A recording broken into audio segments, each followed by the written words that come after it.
Dikisahkan pasangan suami istri di desa Kalianget memiliki dua anak, satu laki-laki dan satu perempuan. Karena adanya wabah penyakit menimpa desa tersebut, 4 orang keluarga tersebut meninggal, dan hanya tersisa satu anak laki-laki yang paling bungsu, bernama I Nyoman Jayaprana. Ia menjadi seorang anak yatim piatu.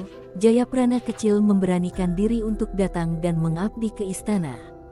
Dia sangat rajin sehingga Raja Kalianget sangat mengasihinya. Nyoman Jayaprana tumbuh besar. Dalam usianya yang baru 12 tahun, sudah terlihat parasnya yang rupawan dan senyumnya yang manis. Suatu hari raja menitahkan agar Jayaprana memilih salah satu dayang-dayang ataupun gadis di luar istana untuk dijadikan sebagai pendamping hidup.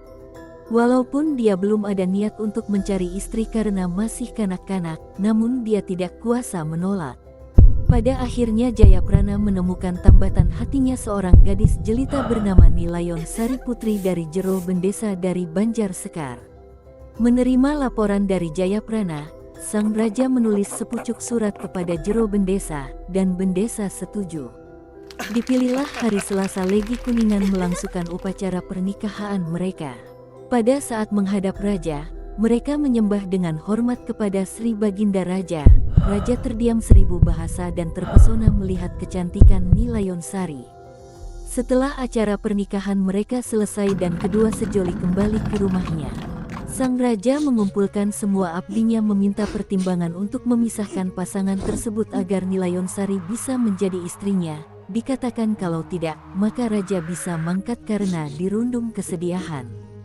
Maka setelah berbagai saran dan pertimbangan, maka raja mengeluarkan titah agar Jayaprana pergi ke Teluk Terima untuk menyelidiki perahu yang hancur karena perompak. Melalui titah raja tersebut, walaupun baru 7 hari bulan madu, Jayaprana tidak bisa menolak, walaupun tidak disetujui istrinya, karena dia sangat mencintai suami, apalagi ada firasat buruk hadir dalam mimpi sang istri. Akhirnya istrinya hanya bisa pasrah dan berdoa agar suaminya selamat menunaikan tugas raja tersebut.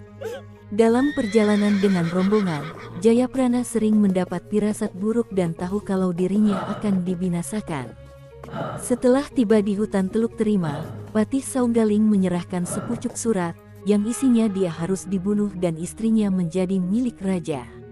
Membaca surat tersebut Jayaprana menangis terseduh-seduh sambil memohon, namun dia sadar karena ini adalah perintah raja dia tidak bisa menolak.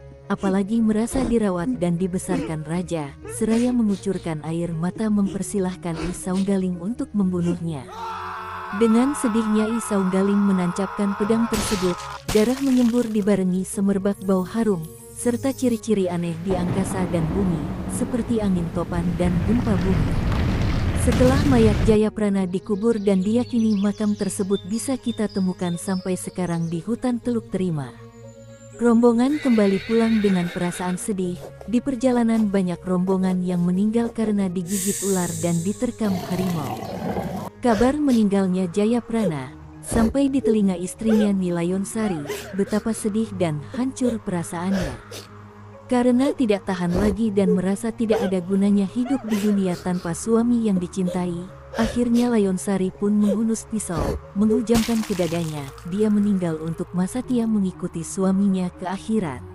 Mengetahui Layon Sari meninggal, merasa ditinggal yang tercinta Layon Sari, raja merasa sedih dan akhirnya bunuh diri juga.